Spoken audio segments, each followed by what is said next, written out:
First time na yata si Brother Rolly at si Brother Navy. Ay, hindi ko nakalimutan ang pangalan nila.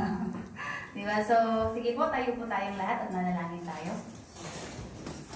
Parang ano, sinking the boat eh. Kasi dami dito, ilan lang sila sa kabila, di ba? Parang, tatagilid yung bangka, di ba? Sige, manalangin tayo. Lord, we thank you, God, for this wonderful time, Panginoon. And Lord, na ikaw po yung manguna sa bawat isa, O God, and open our hearts and open our minds, Panginoon, na tanggapin namin ang salita mo, O God, na magkaroon ito, na mabago kami, Panginoon, ng ibabahagi kong salita mo, Panginoon, sa lahat sa amin, Panginoon.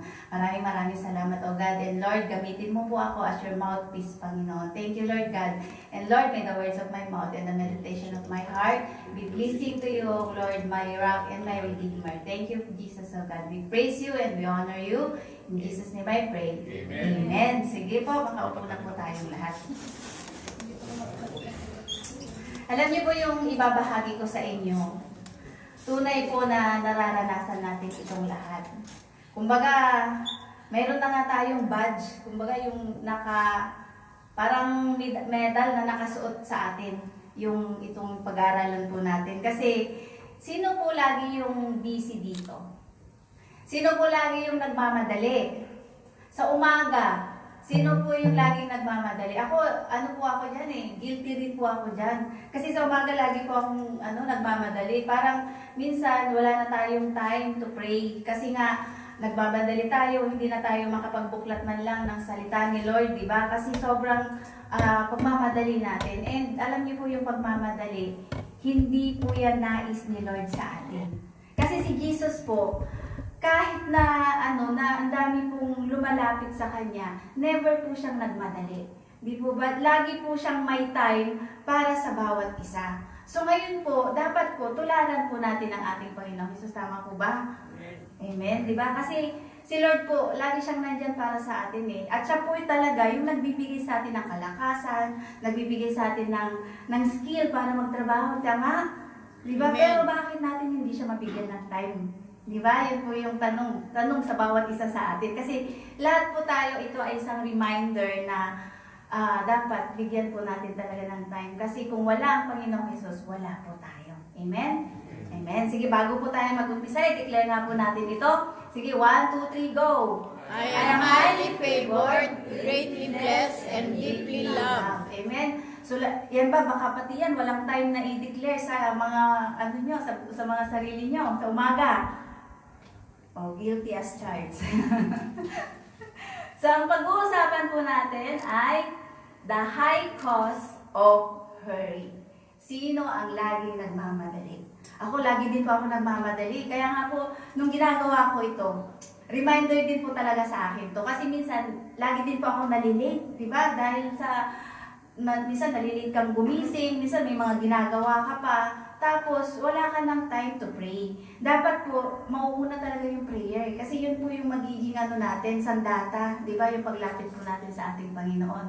So ano po ba? Bakit po, alam niyo po, kailangan po nating ma-eliminate, tanggalin yung pagmamadali sa buhay po natin.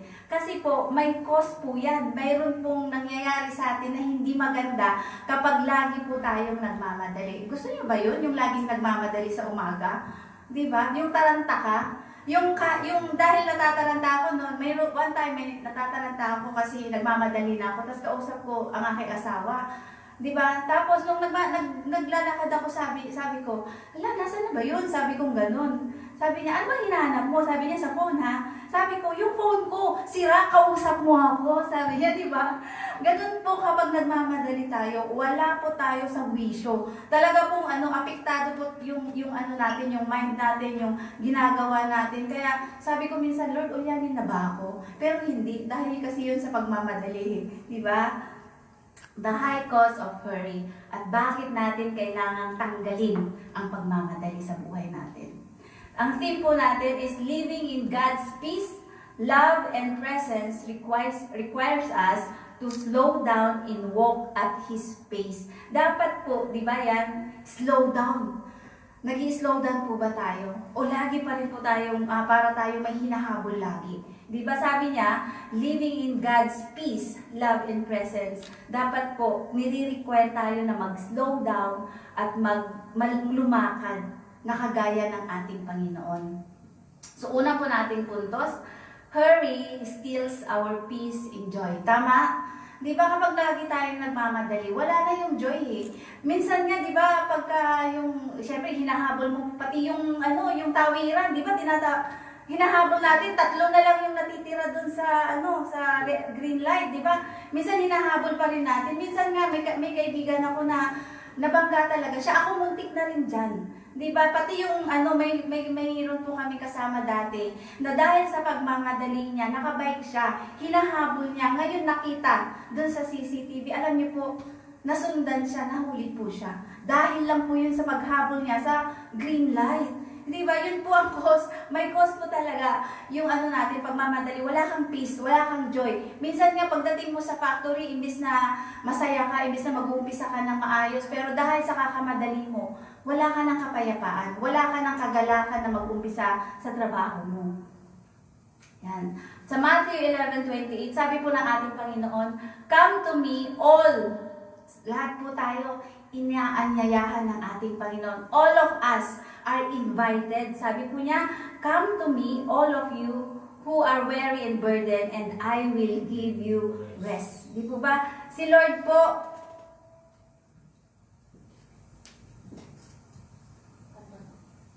parang mag-i-echo siya. Si Lord po, sabi niya, ang promise po niya dyan, "I will give you rest." Bibigyan niya tayo ng katahimikan. Bibigyan niya tayo ng kapayapaan kapag po lumapit tayo sa Kanya. Ang problema po kasi sa atin minsan, hindi po tayo lumalapit sa ating Panginoon. Para bang, parang malaking big deal pag lumapit tayo kay Lord. Tapos kapag may sakit ka na, mayroon ka lang nararamdaman, saka ka lang lalapit kay Lord, di ba? Tapos kapag hulihan, minsan, di ba, doon lang tayo nananalangin na ingatan tayo ng Panginoon. Sino po ang guilty doon? Na kapag hulihan, doon lang mananalangin na, "Lord, ingatan mo ako, Panginoon." Di ba? Mayroon po ba tayong ganon? And sabi diyan, "Come to me." Kaya po, lumapit tayo sa ating Panginoon. Sabi niya, "All you are weary and burdened." Lahat kayo na nababalisa, lahat kayo na may mga dinadala, lumapit kayo sa akin at bibigyan ko kayo ng kapahingahan. Yan po ang promise ng ating Panginoon. Lalapit na po ba tayo sa Kanya? Amen. Yan, lakasan yung amen. Naririnig kayo ni Lord. Di ba? Sabi po dyan, Jesus contrasts His way with the world's way. The world says, ano po sinasabi ng mundo? Run faster, do more. Diba? Mas lalo na po kung yung gusto nating makaipon, may mga obligasyon po tayo. Diba? Gusto po talaga natin na mag-arubay, gusto po natin na magtrabaho. Di po ba sabi, run faster, do more. Pero, ang sinasabi po ng ating Panginoon, "Come to me, I'll give you rest." Sino po bang nagpo-provide sa atin? Si Lord, di ba? Sino ang nagbibigay ng skill natin para makapagtrabaho? Sino ang nagbigay sa atin ng kalakasan para mamalansya? Sino ang nagbibigay sa atin para manahe? Di ba, ng kalakasan? Sino ang nagbibigay sa atin ng kalakasan para gumawa ng sauce? Di ba, sa mga trabaho natin? Di ba, sa mga karne na hinahawakan natin? Lahat po yan ay ang ating Panginoon ang nagbibigay sa atin ng kalakasan, nagbibigay sa atin ng skill. Di ba? Galing po yan lahat kay Lord. Wala po tayo kapag wala ang ating Panginoon. Kaya nga po, huwag po sana ito yung gawin natin. Run faster, do more. Kasi kapag yan po ang ginawa natin, mapapagod ka lang lagi. Walang joy, walang peace talaga, walang katahimikan. Kapag po dyan tayo, dapat dito tayo sa pangalawa.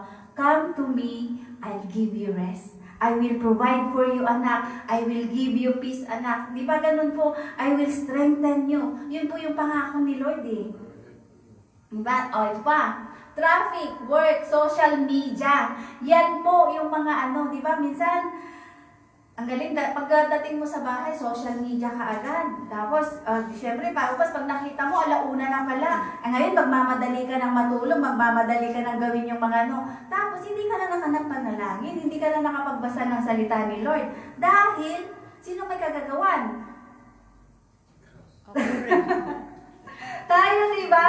Sino ba ang guilty dyan? Na, kahit 3 oras ng nagsisurf dun sa nag-i-scroll sa Facebook, sa Reels, di ba? Sino po ang guilty? Ako guilty din po ako dyan minsan dahil nawawala yung ko eh. Nawawala yung, imbis na nakatutok ako sa salita ni Lord, wala na dahil doon sa napanood ko, ay grabe naman si ganito, ay grabe naman si ganyan. Di ba? Yun na yung natin.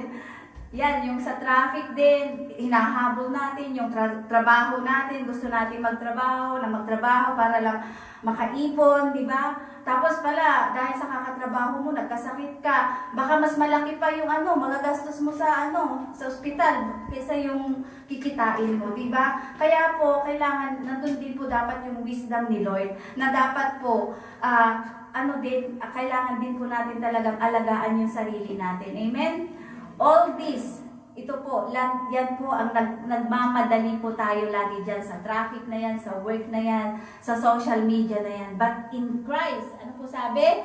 We can breathe again. Kapag po si Lord, si Kristo, ang nananahan sa atin at siya ang ating focus. Amen po ba?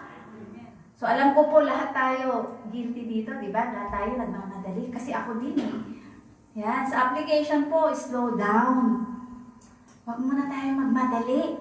Gising ng maaga, matulog ng maaga, at gigising ka ng maaga. Tama? Kasi kung matutulog ka ng late, siguradong late ka din gigising at sigurado magmamadali ka na, di ba? Minsan nga hindi ka na nakakakain dahil sa pagmamadali. Di ba? Sabi niya, start your day in prayer. Di ba? So, sino po ang nagpipray pagka umaga, yung bang hindi pa naiaapak doon sa sahig yung kanyang paay nakapanalangin na siya? Amen. Oh, okay. Yung mga nag-amen, ginagawa niyo yan, ha? Amen. Amen. Sabi pa dyan, instead of rushing to your phone, rush into God's presence. Sino po pagkagising? Cellphone agad. Alarm. Minsan. Hindi, papatayin mo, okay. Pero kung i-scroll mo kagad, titignan mo kagad yung mga nag-message, hindi po tama yun. Di ba? Kasi minsan, ang gusto natin, titignan mo na kaagad eh. Pagkagising, di ba? At saka, yung cellphone, nailalayo niyo po ba sa inyo? Di ba katabi pa natin sa pagtulog? Di ba? Yung charger nga, nandun lang sa natin, gilid ng kama, di ba? Kami ganun eh. Di ba? So, kapag kapag nasa tabi mo ang cellphone, ito kumukuha ng oras mo. Di ba? Kumukuha po sa oras natin talaga ang social media, ang ating cellphone. Dati ang cellphone, yung yung folder na wala ka namang pwedeng scroll, kundi number lang yung nandun, kaya hindi ka nagbababad doon, di ba?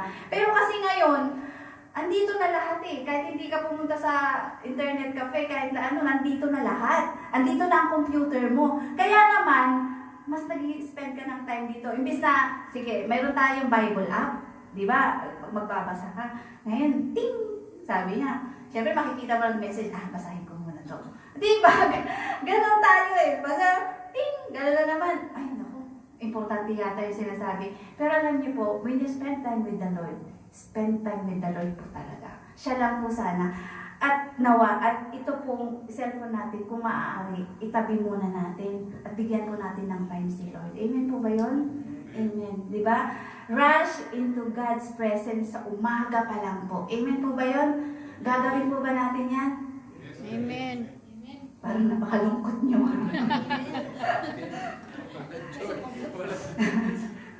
Di ba?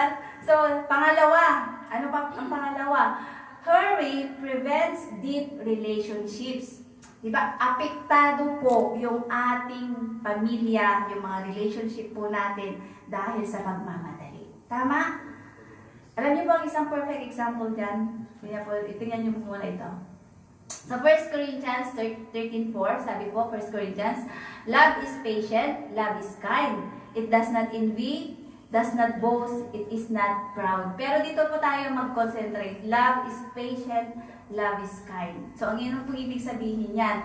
Love requires patience and time. Di ba? Kapag nagmamahal ka, dapat nandun yung patience mo. Kapag nagmamahal ka, dapat nandun yung time mo. Di ba? Kasama yung lahat. Kasi si Lord, si Jesus Christ, andun po lagi yung time niya sa atin. Lahat po tayo, di ba? Alam niyo po ang ano dyan, alam niyo po si yung bleeding woman, kung sino po yung alam nung story po niya. Alam niyo, papunta po si Jesus para pagalingin yung isang bata doon. Pero yung bleeding woman, tinouch niya yung dulo ng damit ng ating Panginoon at nag-stop siya. Dapat sana nagmamadali siya, pupunta siya kay Jairus. Yun nga lang po, dahil po may isang babae na nag-touch ng kanyang garments. Alam niyo po, hindi na po nagmadali ang ating Panginoon. Ano pong ginawa niya? Kinausap po niya yung babae. 'Di ba? Ganun po ang ating Panginoon kahit na may appointment na siya. Nauna po kasi yun na dapat pupuntahan niya para pagalingin yung anak ni Jairus. Pero ano pong ginawa niya? Naghinto po siya para para kausapin po yung bleeding woman. Kasi po, hindi ko po sasabihin na para pagalingin. Kasi po, nung tinouch niya po yung garment ng ating Panginoong Jesus, gumaling na po siya kaagad doon pa lang. So sabi nung bleeding woman, nung nag-stop si Jesus Christ, sabi niya, kasi ang tanong ni Jesus Christ, sino ang nag-ano sa akin? Sino yung kumalapit sa akin para gano'n? Sino yung humawak sa aking garment? Sabi niya. At dahil sa takot niya, yung takot na hindi yung hindi yung parang pagagalitan siya ng Panginoon or kundi sabi niya, ako po Panginoon yung nag-touch nung garment mo, sabi niya ganyan. Sabi niya, yung faith mo ay pinagaling ka na. Sabi niya. So, alam niyo po, kung ang pananampalataya po natin sa Panginoon, kahit laylayan lang po ng kanyang damit, ay pwede po tayong pagalingin. Amen po ba yun? Amen. So, si Lord po, kahit may appointment siya, nag-i-stop po siya. Diba? So, yun po yung pagmamahal sa ating Panginoon. When we hurry, we become impatient, distracted and disconnected from others, di ba? Kahit nga sa mga anak natin kapag po lagi tayong nagmamadali, di ba? Parang hindi na natin sila nakakausap ng maayos, parang hindi na natin sila nabibigyan ng time. Tapos kapag kinausap ka, impatient ka, bigla ka na lang nagagalit sa kanila, di ba? Ganun po minsan. Pati po sa asawa natin, ganun din po Di ba kapag masyado tayong pagod, masyado tayong nakafocus sa mga mga problema, kapag biglang kinausap ng asawa, bigla mo siyang mabubulyawan, di ba? Yun? Tama po ba sa mga mag-asawa dyan? Well, buti na lang, praise God, walang ganun dito. Yan. Paul was describing love as the highest virtue of Christian life. Ito po talaga dapat, yung mayroon tayo, yung pagmamahal. Kasi yan po ang binigay sa atin ng Panginoon The greatest demonstration of His love for us is the cross. Amen po ba yun? Sabi po dyan, if we say we love, but we're too busy, yan po yung busyness po natin. Or to rush to listen, serve or care, then we're not practicing real love. Kapag po lagi tayong busy, lagi tayong nagmamadali, laging hindi man lang tayo makapag-serve na, yung pag-care natin, hindi na po natin napapractice yung totoong pagmamahal na nanggagaling sa ating Panginoon. Amen? Yan, sa families, ito. Sino po ang guilty dyan? Kami, guilty din po kami dyan. Pag tatlo kami kasi lagi kami naka-cellphone Diba? Sabi po, families today often eat together while staring at phones or the TV. Sa mga mag-asawa din po, diba? Minsan, hindi na kayo nag-uusap kasi habang kumakain, naka-cellphone. Diba? Tapos pag kinakausap mo siya, hindi siya sumasagot kasi busy sa cellphone. Ganun po sa mga anak din po natin, diba? Dahil po sa cellphone na yun, sabi ko nga, kay Mike minsan at saka kay Brother Alfred na, pwede bang tanggalin mo na yung cellphone, kumain muna tayo na, yung nag-uusap tayo ba? Kasi hindi na wala nang pag-uusap dahil nakatutok sa bawat cellphone. Yun po yung reality ngayon, tama? Yan po ang reality ngayon. Kahit nga pag kinakausap mo dun sa sa cellphone yung asawa mo o yung anak mo. Pero dahil nag-i-scroll ka, habang kinakausap mo siya, hindi na kayo magkaintindihan. Kasi bakit? Nakatutok ka pa rin na nag-i-scroll. Diba? Hindi po natin maipapadama yung pagmamahal kapag ganun po yung ginagawa natin. Sabi po dyan, they are physically present, present ka nga, but emotionally absent. Di ba? Parang wala ding silbi po talaga. Na kahit na magkakasama kayo, pero bawat isa sa inyo ay nagsiselfone or nanonood ng TV, wala po. Wala yung presensya, wala yung pagmamahal. Relationships are weakened when we are always in a rush. Di ba? Pati nga yung yung may napapanood na ako sa TV, yung bang pakakainin na lang yung anak sana pero dahil nagmamadali, hindi na matapos yung anak sa pagkain, tara na yan. Tara na, late ka na. Yung mga ganun, di ba? Pati po yung mga anak natin nadadamay. At pati rin po sa mga relationship po natin sa ating mga kapatiran, minsan nadadamay po dahil sa pagmamadali natin. Tama? Yan. Application po natin, slow down for people. Look them in the eye. Listen carefully and give them your presence. So, ibig kong sabihin, halimbawa nakikipag-usap ka sa isang tao, dapat po eye to eye yan. Hindi po yung nakikipag-usap ka pero nakaganito ka sa cellphone mo. Oo, tama yung sinasabi mo. Oo nga, no? Hindi ganon. Dapat po kapag mahal mo yung tao, bibigyan mo talaga siya ng time. Bibigyan mo siya ng attention. Tama po? Ganun po ang gawin natin. Hindi yung kausap mo na nga, pero parang wala din siyang kausap. Pero parang wala ka din doon. Mas lalo na po sa mga atin na yung ang family natin ay nasa malayo, di ba? Alam niyo po, pag nag-uusap tayo sa phone, treasure it. Dapat ibigay mo talaga yung 100% time mo habang kinakausap mo sila. Di ba? Dapat po talaga iparamdam mo yung pagmamahal. Mas lalo na po yung sa atin po, mga OFW tayo, yung mga mahal po natin sa buhay, nasa Pilipinas, mga anak po natin. Kapag kausap po natin sila, i-treasure po natin. Bigyan po talaga natin ng time. Huwag po yung kung ano-ano pa yung ginagawa natin habang kausap natin sila. Tapos mamaya na lang kausapin kita, ano ka kasi busy pa ako. Yun kasi yung di ba? Kahit sa pag nag-i-invite tayo sa church, di ba ano po yung pinaka number 1 na sinasabi pag nag-i-invite po tayo? Oo, di ba? Saka na, busy kasi ako. Oo, sige, pag may time. Di ba? Pero alam niyo po, lahat po tayo may 24 hours na binigay si Lord. Pare-pareho po tayo ng binigay ni Lord na oras dito sa mundo. Di ba? 24 hours po yan Pero bakit hindi natin mabigyan ng time? Di ba? Yun po, kahit po ako, pag nag-i-invite ako, kahit ako, nung dati, pag ini-invite ako, sige sis, pag may time. Sige sis, kasi busy pa ako Di ba? Yan po yung badge natin. Yan po yung medalya natin. Busyness. Di ba? Laging busy, laging nagmamadali. Di ba?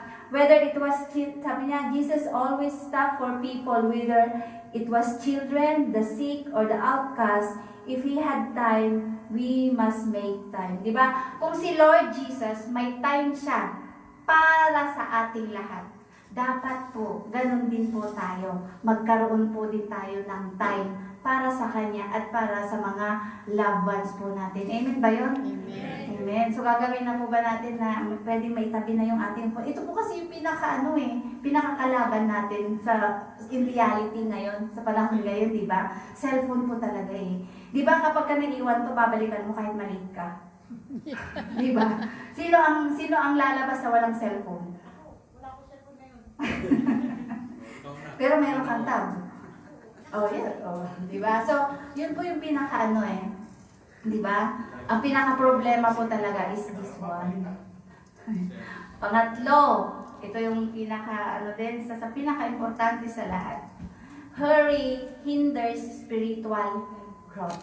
Yung relationship natin sa Panginoon, hindi rin po mag-i-improve yan. Hindi po yan madideepen kung hindi po natin siya bibigyan ng time. Tama?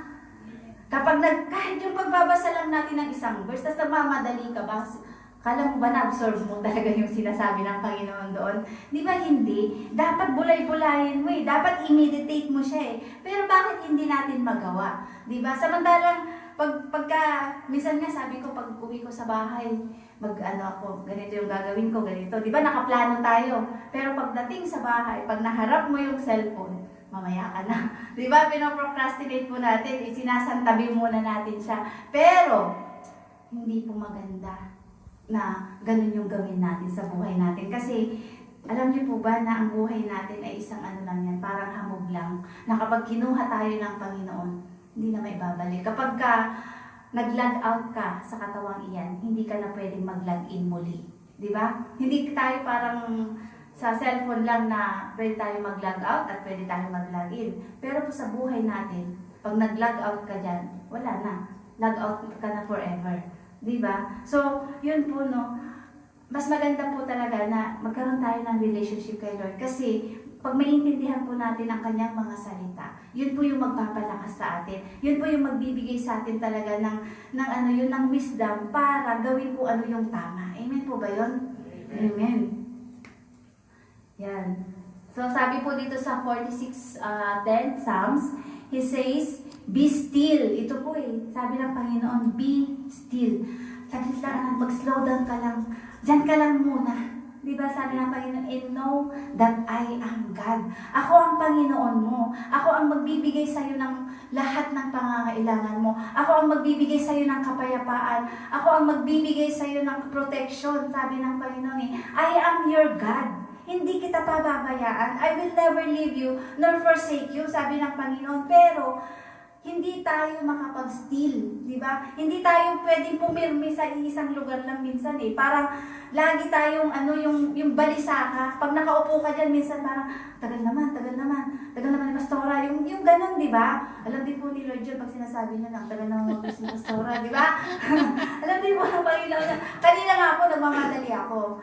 Sabi ko, ano ba naman yan? Sabi ko, Lord, ito yung ipipreach ko. Tapos ako, nagmamadali ako ngayon dito. Doon sa kaninang magkausap kami ni Pastora Tess. Kasi, dahil sa pagmamadali ko, kausap ko siya. Alam ko naman na Mia Samburi ako bababa. Tapos Mia na, kung bakit naman ako bumaba sa Mia? Diba? Di mas lalo tuloy akong na-late. Na-late tuloy ako ng 5 minutes. Pero, sabi ko, Lord, ito talaga yung yung kalaban. Sabi ko na, kapag nagmamadali ka, wala ka talaga sa wisyo. Alam ko na Mia pa lang yun kung bakit ako bumaba doon. Tapos nagtaka ko, bakit blue yung hawakan ng hagdan? Sabi ko, hindi naman blue ang hawakan doon sa Mia Saguri. Sabi ko, gano'n. So, sabi ko, ay nako, Lord, talagang pinapakita mo sa akin na ang pagmamadali ay hindi maganda sa buhay ng isang Kristiyano. Tama? Tama. Diba? So, be still, I will be exalted among the nations, I will be exalted in the earth. So, ibig sabihin po nito, dapat ang Panginoon ay ma-exalt din po sa buhay natin. Amen? Diba? Dapat po makita ang Panginoong Jesus sa buhay natin. Amen po ba yan? Yan. Sabi po, this Psalms was written in the context of chaos and war. Yan po ay sinulat nung may war, mayroong chaos na nangyayari. Na ang sinasabi ng Panginoon talaga, huwag kayong mag-alala. Be still mga anak. Ako bahala dyan. Dapat ganun po yung natin. Ano sabi po dyan? God commands, be still. In the Hebrew, it literally means cease striving or stop fighting. Di po ba? Stop sa mga ginagawa natin. Stop kapag hindi na healthy yung ginagawa po natin. Kasi minsan, kahit hindi na healthy, kahit napuyat ka na, patuloy mo pa rin ginagawa. Tama? Di ba kahit alam na natin hindi yun makakabuti sa atin, bakit kaya patuloy pa rin natin ginagawa? Bakit kaya hindi natin madisiplina yung sarili natin, di ba? At minsan tapos pagka sobra na yung nararanasan mo, nagkaroon ng problema, tatanungin mo pa si Lord, bakit ganito nangyari sa buhay ko? Dapat ang tanungin mo, Lord, bakit ganito yung nangyari sa buhay ko? Hindi kasi ako nakinig sa iyo, Panginoon. Di ba? Dapat yun po yung tanungin natin. Hindi si Lord yung, Lord, bakit mo ako binigyan ng sakit? Hindi. Kasi si Lord po, never niya tayo bibigyan ng sakit. Bakit? Siya po nagpapagaling sa atin Bakit niya tayo bibigyan ng sakit? Inaalaw niya na mangyari para makuha niya yung attention mo. Di ba? Kasi minsan nakakalimutan po talaga natin ang ating Panginoon. Stop rushing. Stop controlling. Stop stressing. Yan po, di ba? Sabi po nga doon sa Philippians 4:6, di ba? Be anxious for nothing. Sabi po huwag kang mabalisa, huwag kang mag-alala. Sabi ng ating Panginoon, command po yun be anxious for nothing, huwag kang mag-alala, huwag kang magbalisa, do not worry about anything. Sabi niya, instead, pray for everything. Tell God what you need. Sabi po niya doon Di ba? Sabihin mo lahat sa Panginoon kung ano yung nais mo, kung ano yung gusto mo. Di ba? At bibigyan ka po niya ng kapayapaan na nanggagaling lamang sa Kanya. Alam niyo po, hindi natin ma-enjoy yung peace na binibigay sa atin ng Panginoon kung lagi po tayong nagwo-worry, kung lagi po tayong nababalisa. Hindi po natin mai-enjoy yung katahimikan na yan kapag po nakatutok tayo sa lahat ng mga pinagdadaanan natin. Kaya nga sabi ng ating Panginoon, di ba? Give all your worries and cares for me, di ba, to me, sabi ng Panginoon, bigay mo lahat sa akin yan, anak. Ako ang bahala dyan. Kaso lang kasi, binibaby natin minsan yung problema. Minimeditate natin yung problema. Iniisip-isip mo na hindi ka na nakakatulog, di ba? Eh, sabi ko nga, bakit kaya ang galing-galing nating mag-meditate ng problema? Kung baliktarin kaya natin, ibigay natin yung problema kay Lord at i-meditate natin yung salita niya. Yung goodness niya sa atin, yung faithfulness ng ating Panginoon sa atin. Amen po ba yun? Yun po ba gagawin natin na imbis na i-meditate mo yung problema, isip-isipin mo, paano kaya ako hihita dito, paano kung mababayaran? Give it to the Lord. Hayaan mo si Lord yung manguna dyan. Hayaan mo si Lord ang kumilos dyan. Di ba? Huwag po tayong magmamadali na kailangan kong kumita ng ganito, kailangan kong magtrabaho, kailangan mag-arubayt ako. Hindi po ganoon. Di ba? Unang-una pong gawin natin ay ibigay natin sa Panginoon lahat. Amen? Amen?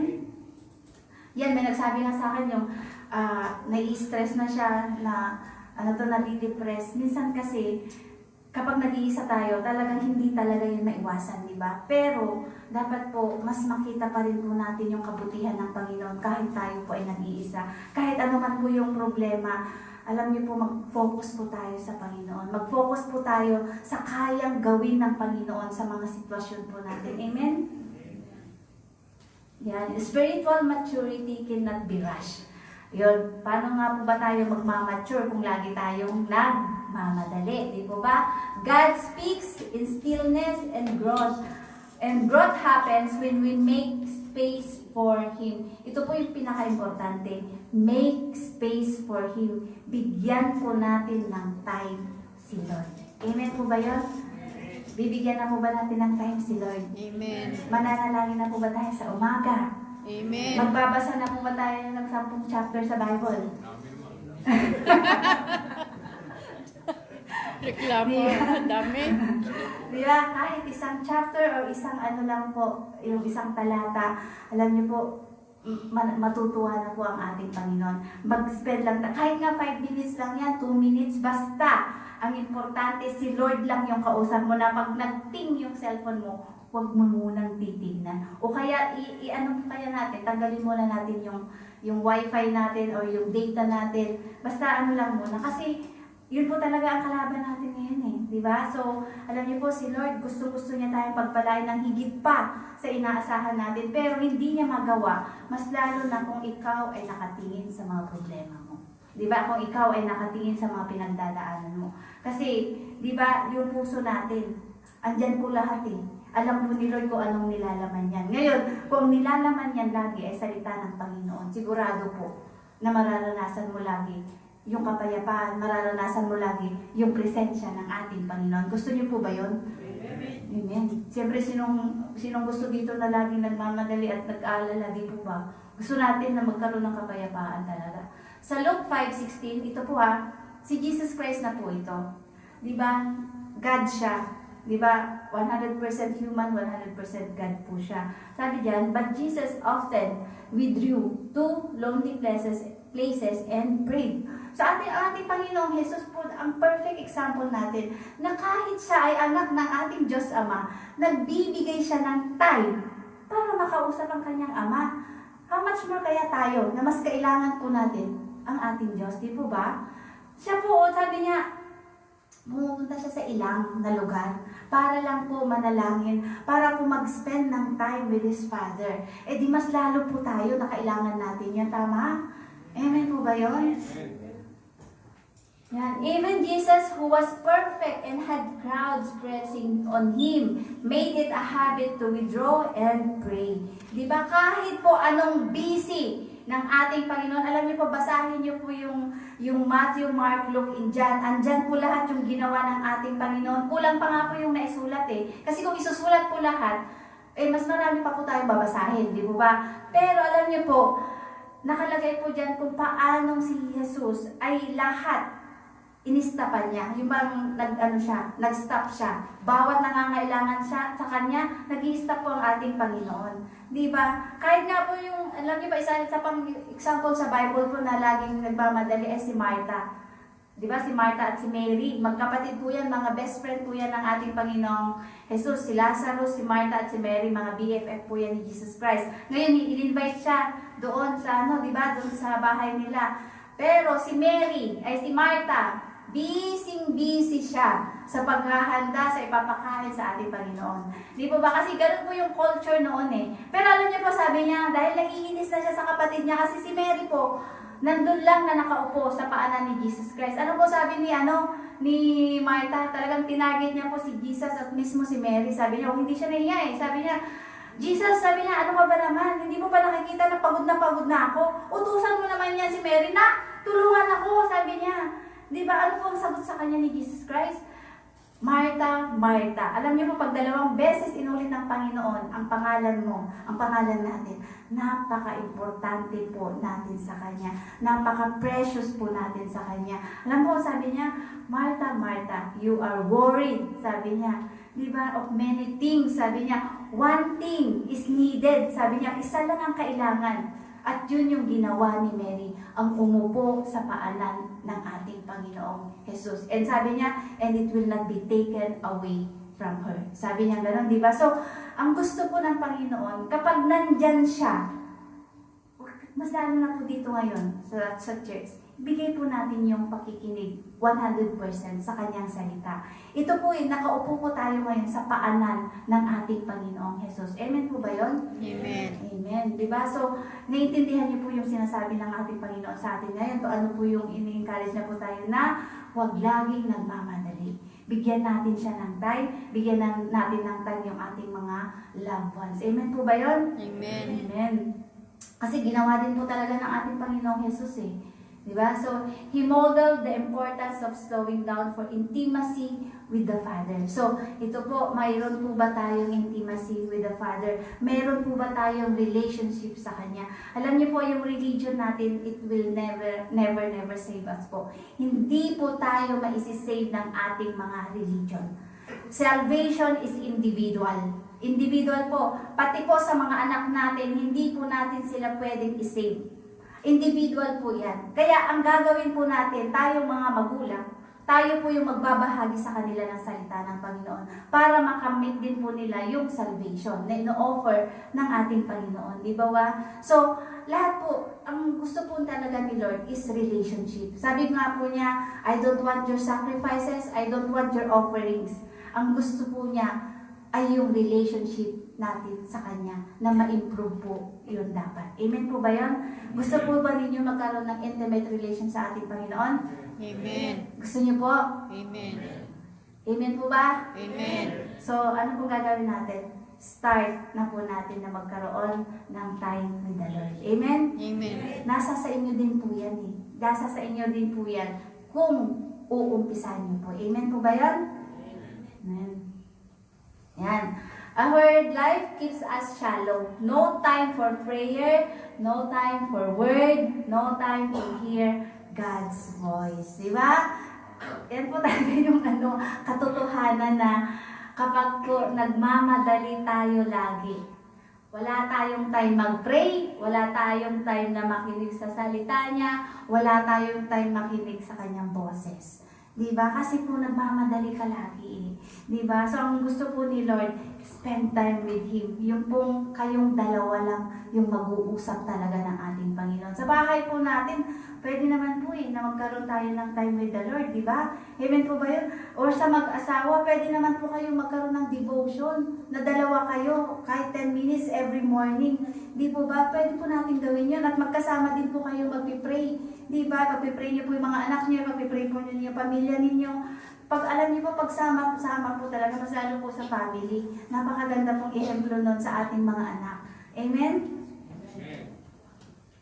Yan. So, application. Ito, basahin nga po natin lahat. Lakasan niyo po ha. Read the Bible slowly. Meditate it Take time in prayer. Go to church. Growth takes time. You cannot rush it. Amen? Gagawin po ba natin yan? Amen? Kuya, brothers. Di ba sabi, read the Bible slowly. Dapat po slowly talaga. Kasi para po mag-grasp natin kung ano yung sinasabi sa atin ng ating Panginoon. Amen? Di ba? Meditate on it. Di ba, yung mga binibigay ko sa inyong verses, alam nyo, sa maghapon, pwedeng yun po yung isip-isipin ninyo eh. Di ba kahit yung delight yourself in the Lord and He will give you the desires of your heart. Sabi po sa Psalms 37:4, di po ba? So yun, habang naglalakad ka, di ba?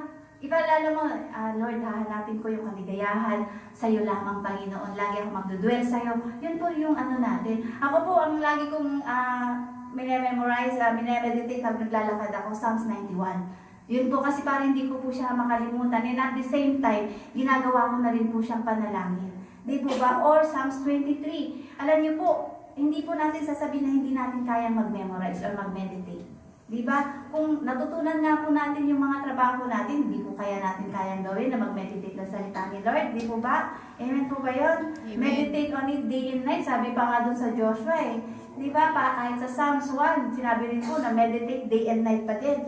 Pero, ang nire-require lang po sa atin ni Lord is magkaroon talaga tayo ng time. Kahit hindi day and night, basta may bigay tayo ng time para sa Kanya. Kaya nga po para magkaroon po tayo ng growth. Kasi kapag hindi po natin ginawa yan, hindi po mag-grow yung relationship natin sa ating Panginoong Jesus. At hindi rin po natin mauunawaan yung Kanyang mga salita. Tama? Yan. So conclusion para natin, yan, this week, ngayong week na to, itry natin po ha. Make a choice to slow down. Maaga po tayo magising, maaga din po tayo matulog para po hindi tayo nagmamadali, di ba? Put down your phone at dinner kapag po kumakain kayo. Di ba? Dapat sama-sama eh. Mas lalo sa pamilya, dapat nga sama-sama yan, di ba? Pwede po ba natin gawin yon na isantabi muna natin yung phone pag kumakain? Take time to pray without rushing. Alam niyo po, dati ang prayer ko lang kay Lord, Lord, thank you for this day. Panginoon, thank you for this day. Be with us. In Jesus' name I pray. Amen. Ganun lang yung prayer ko dati. Tapos pag kumakain kami, thank you for this food. Blessed in Jesus' name I pray. Amen. Ganun lang yung mga prayer ko. Very short lang siya. Diba? Pero alam niyo po, sabi diyan, take time to pray without rushing. Yung hindi ka po nagmamadali. Di ba kasi minsan, isinasantabi natin, hindi maintindihan naman ako ni Lord na hindi ako nakapag-pray. Ganun tayo, di ba? Pero dapat siya yung priority natin. Dapat siya yung nakikita natin na nangunguna sa buhay natin. Di ba? Kaya nga po, seek first the kingdom of God and His righteousness, and all these things will be added to you. Ang una po niyang sinabi, hindi sinabi na all these things will be added to you, sa inyo kapag nag-spend kayo ng time sa akin. Hindi. Ang sinabi ng ating Panginoong Jesus, seek first. Siya muna yung hanapin mo at saka niya ibibigay sa'yo lahat. Tama? Seek first the kingdom of God. Yun po yung gawin natin. Amen? Look, sabi po dyan, take time to pray without rushing. Look your loved ones in the eye. Kapag po kinakausap natin ang ating mga loved ones, eye to eye po dapat. Hindi yung kung saan-saan ka nakatingin, di ba? Ayaw nga natin ng ganun eh. Kasi, di ba, wala din yung attention sa iyo eh, di ba? So, look your loved ones in the eye. Enjoy God's creation. Napapansin po ba natin ito sa labas? Napapansin po ba natin yung kalangitan na create ni Lord? Yung mga bundok na create ni Lord? Nakikita po ba natin yan? Na yan po ay creation lahat ni Lord na yung bang napapasalamatan po ba natin siya sa mga create niya, di ba? Sabi niya, enjoy God's creation, rest in His love. Yan po yung gawin natin. Amen po ba yun?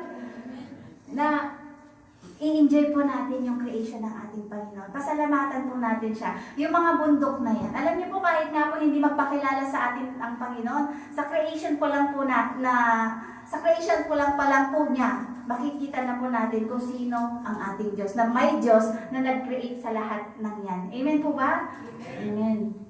Yan. So, because Jesus is not in hurry with you, si Jesus po hindi siya nagmamadali para pagpalain tayo. Hindi siya nagmamadali para, yung bang hindi kanya tatakbuhan eh. So, don't be in a hurry with life. Be still and know that I am God. Yun po yung sabi ng ating Panginoon sa atin. So, ano pong gagawin natin? Magbigay po natin ng time kay Lord. Yun nga po, yung kanina, sabi po dyan, this week, try po natin yan. Sige nga, picturean nyo. Para i-remind nyo sa sarili nyo. Yes. Diba na Tama. yan po dapat yung gawin natin. Amen? O yan, may mga nag-picture na. Diba? So, pero yung mga magaling mag-memorize, okay lang yan. Memorize nyo na lang. Diba? Amen? Diba? So, put down, make a choice, slow down, put down your phone at dinner, take time to pray without rushing. Look your loved ones in the eye and enjoy God's creation. Rest in His love. Amen? Amen. Sige po, tayo po tayong lahat at tayo po ay magpuri sa ating Panginoon ulit. Kaya tawagan po natin ang ating worship leader at ang ating mga musician.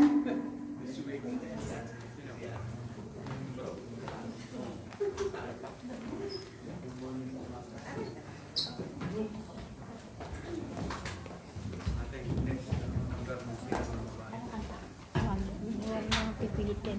Wala. Sa ibaba. Hindi ko bigis na naharap. Hindi mo lang naglaramdaman. May latagpuan.